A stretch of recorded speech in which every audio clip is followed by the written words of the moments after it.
Quería arrancar el programa de hoy hablando de una de las noticias del fin de semana que tiene que ver con que, no sé si se enteraron, salió en algunos lados, para mí era más importante, tendría que haber salido en más lados, o más grande, pero que es que Elon Musk se convirtió en la primera persona en la historia de la humanidad en superar el $1 billón de fortuna, de riqueza.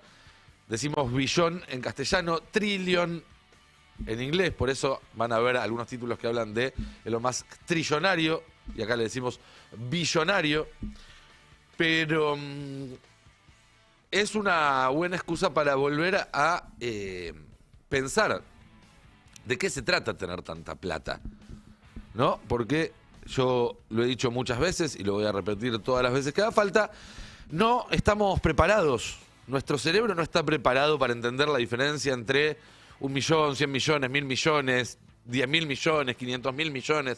Es mucho y ya.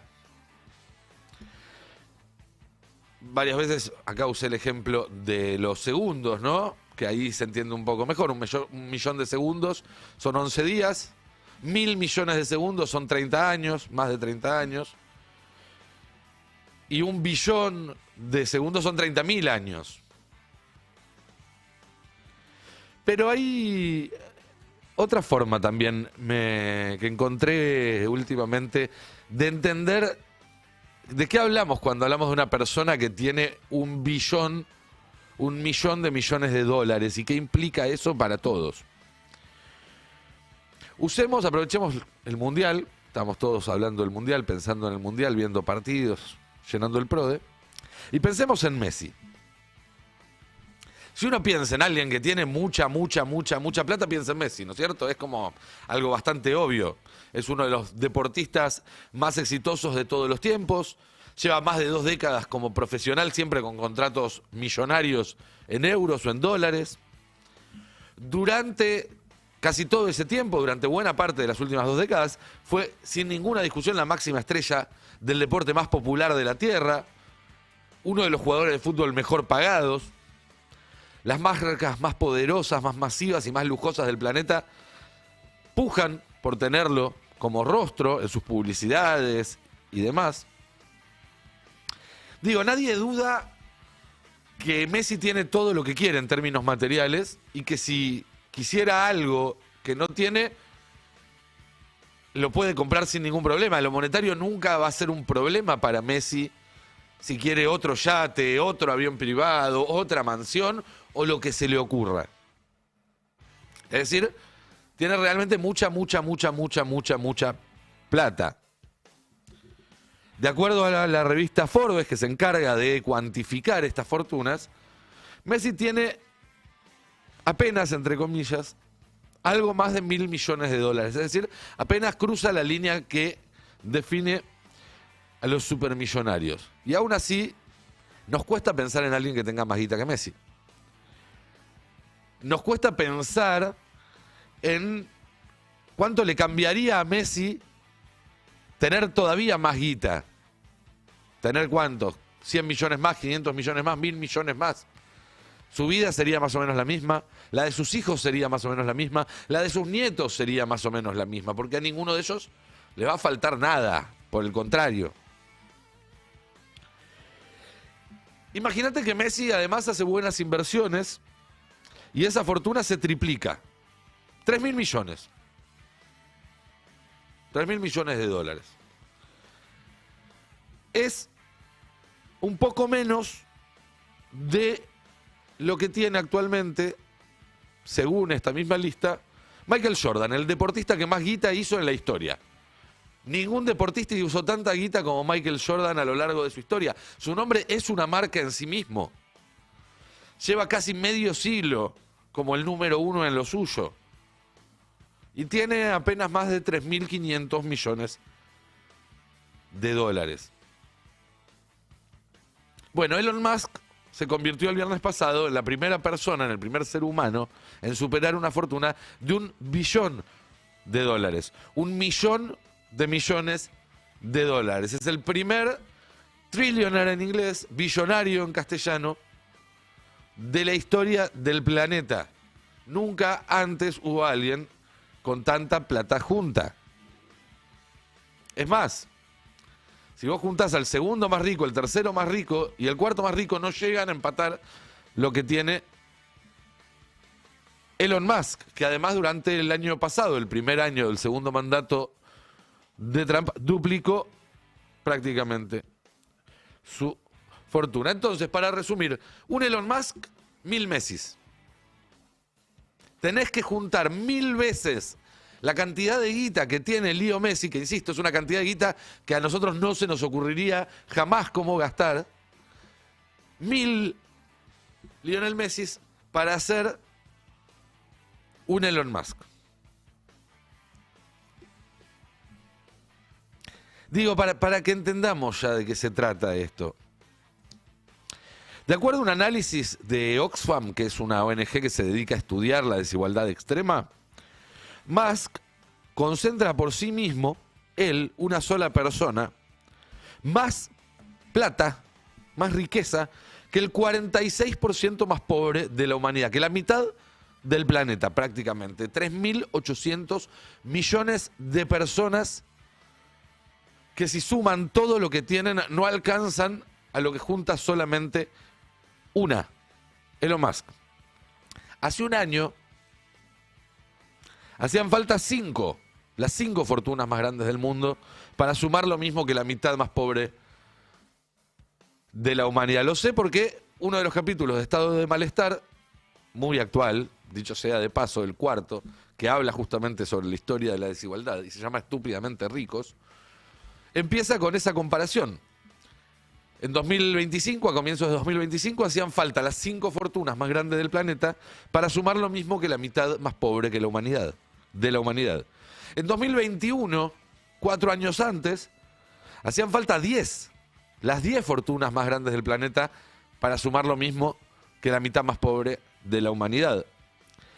Un año antes, en 2020, antes del comienzo de la pandemia, hacían falta 22 supermillonarios, los 22 supermillonarios que estaban al tope de la lista para juntar la misma cantidad de guita que 3.800 millones de personas.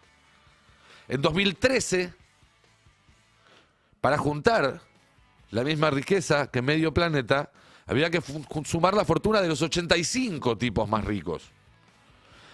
Y en 2010 eran 388. Y antes de la crisis de 2008 eran más de 500.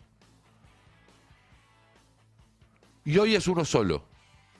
Hoy una sola persona tiene la misma cantidad de riqueza que la mitad más pobre del planeta. Pero en el mismo periodo que pasaba esto, que pasamos de 500 a 400, a 85, a 22, a 10, a 5, a 1,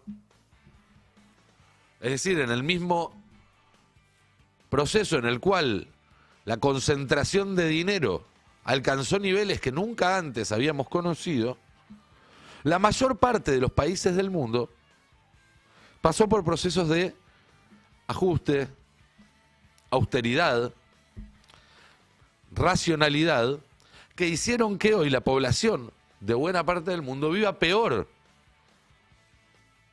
que en ese momento, por supuesto, porque parte de la plata que antes iba a los bolsillos de los laburantes o a las condiciones de vida de los laburantes, no directamente a través de su salario, pero sí a través de espacios públicos, de salud, de educación, de desarrollo, etcétera. Toda esa plata ahora está en el bolsillo de una persona.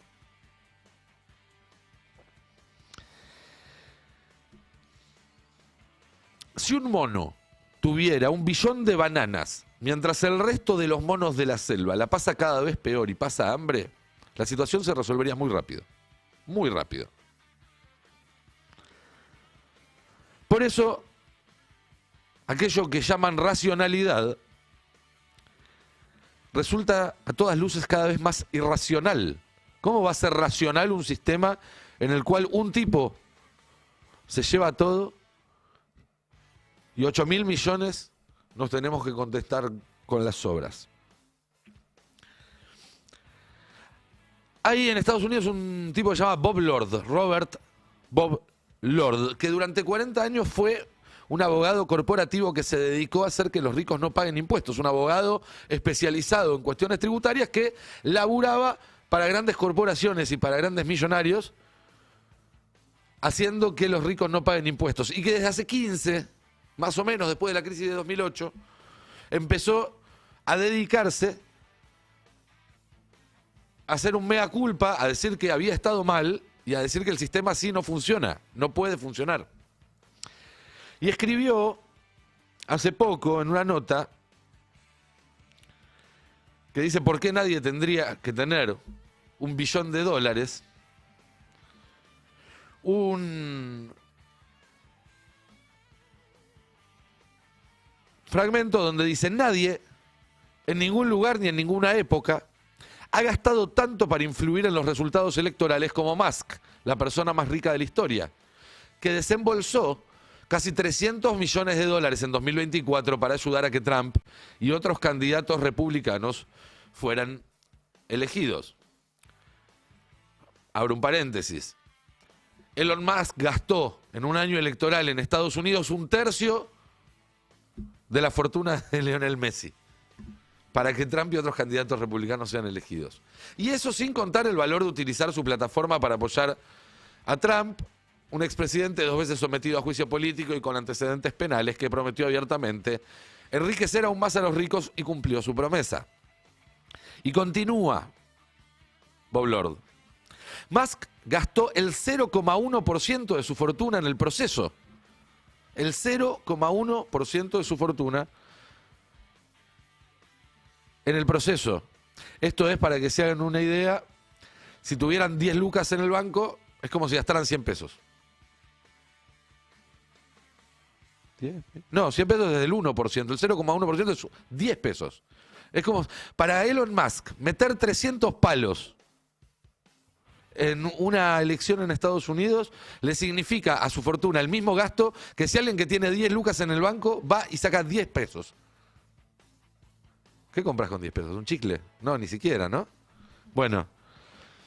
Musk gastó el 0,1% de su fortuna para hacer Trump a presidente y obtuvo mucho más a cambio. La administración de Trump archivó rápidamente decenas de investigaciones sobre las empresas de Musk, le adjudicó miles de millones de dólares en nuevos contratos e impulsó el precio de las acciones de sus empresas al ponerlo al frente del Departamento de Eficiencia Gubernamental. ¿Se acuerdan? El Dodge, un organismo que tuvo un éxito rotundo no en eliminar el fraude y el despilfarro, como había prometido, sino en debilitar y paralizar las agencias federales que causaban problemas a las empresas de el mismísimo Elon Musk.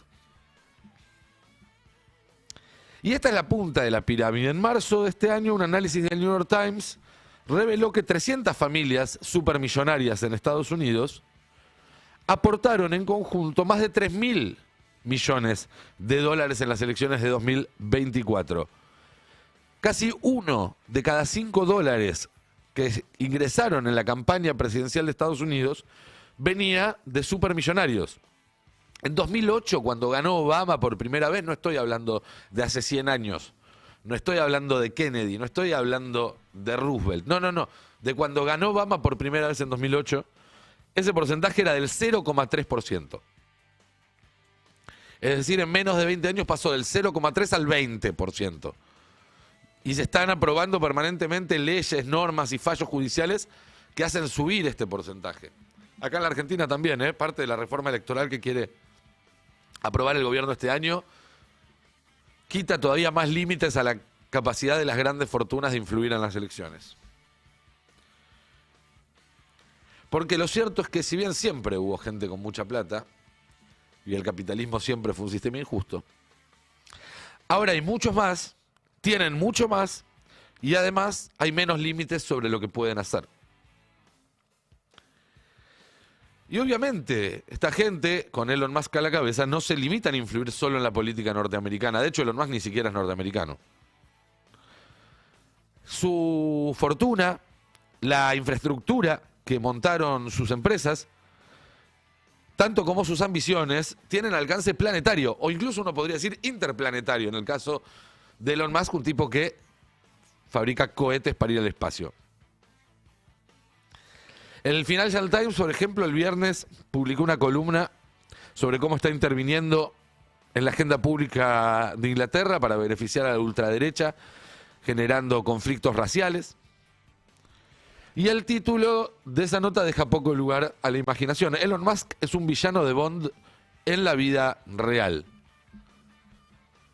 Creo que hay una nota mía en el Destape hace 1 año y medio, donde ya advertíamos las similitudes entre Elon Musk y el villano y los villanos de James Bond, ¿no? Un tipo ultra rico que quiere causar una guerra para beneficiarse.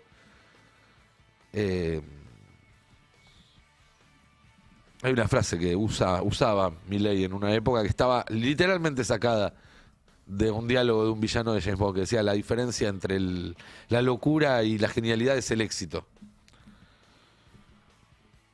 Bueno, son todos pichones de villanitos de Bond.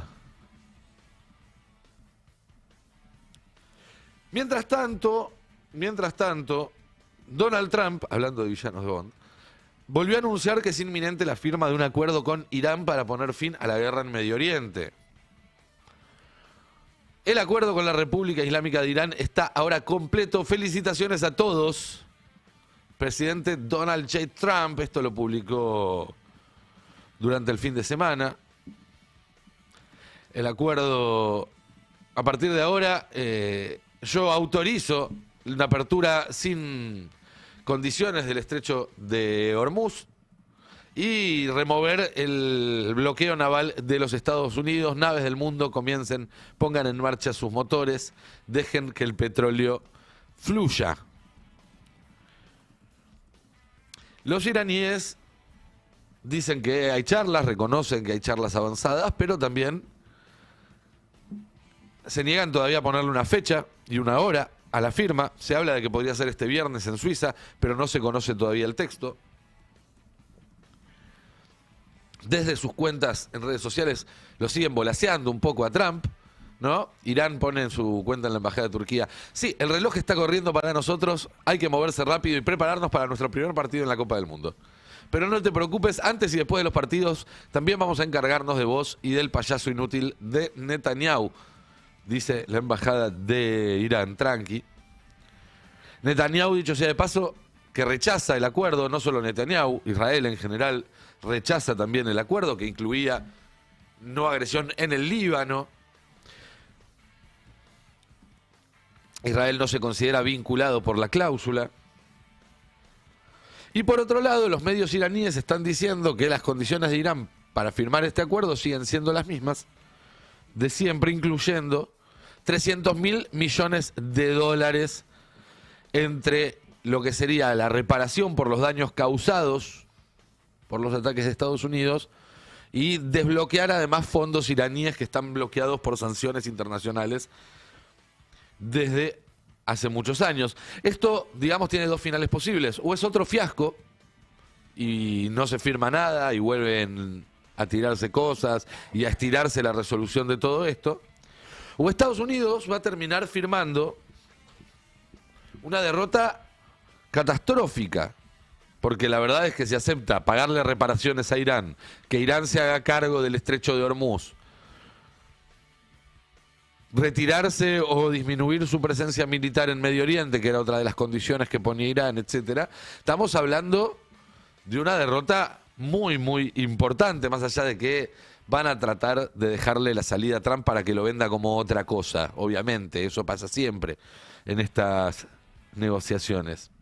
Pero además, estaría firmando una derrota a cambio de una paz que ni siquiera puede garantizar, porque así como Israel empezó con esta guerra y Estados Unidos se vio arrastrado detrás, puede volver a hacerlo en cualquier momento, y la autonomía norteamericana sigue siendo bastante escasa. Hablando de Israel, y esta para mí es la noticia del día en términos de política nacional, y ahora lo charlamos un rato con el resto de este equipo, de esta mesa.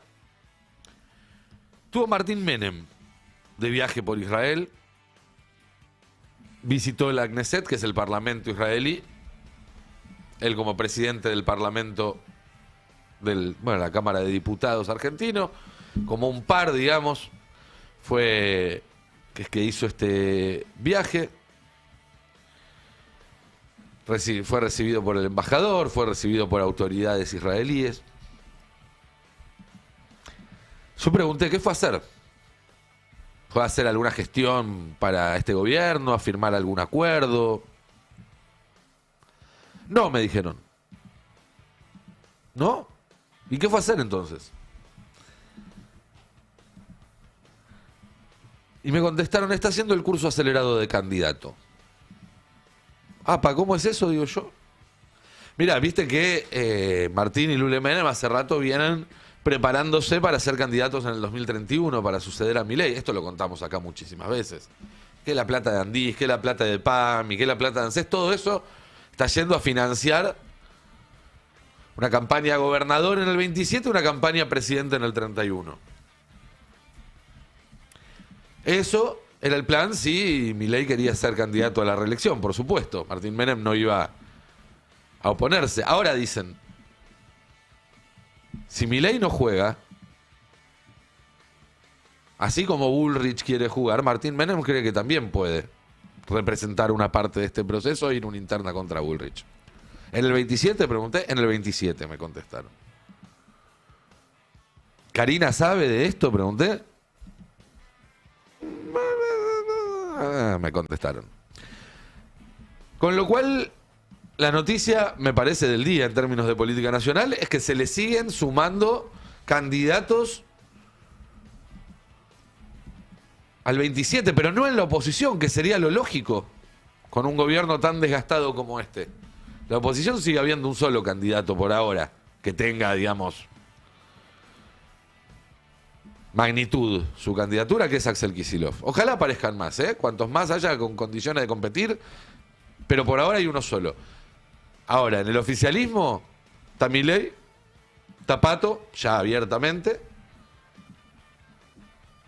y Martín Menem, que fue a Israel a hacer el curso acelerado por si le toca subirse las medias, trotar un poquito al costado de la cancha y pararse al lado del cuarto árbitro para entrar. Bueno, habrá que ver, esto va a traer repercusiones sin ninguna duda dentro del propio gabinete, un gabinete que no tiene ni un minuto de calma, que todavía no supo resolver la cuestión Adorni, sigue ahí burbujeando, y donde da la sensación de que, no te digo que Milei tiene el boleto picado, porque en la Argentina 1 año y medio son 3 siglos en cualquier otro país, y porque un presidente sigue siendo alguien muy poderoso, tiene la lapicera y tiene un montón de mecanismos de poder, pero que no le tienen fe. Ya a esta altura del partido podemos decir que incluso los más entusiastas sponsors de su carrera política y algunos de los dirigentes más importantes de su propio armado no tienen mucha fe de que Milei vaya a llegar en condiciones competitivas a las elecciones del año que viene.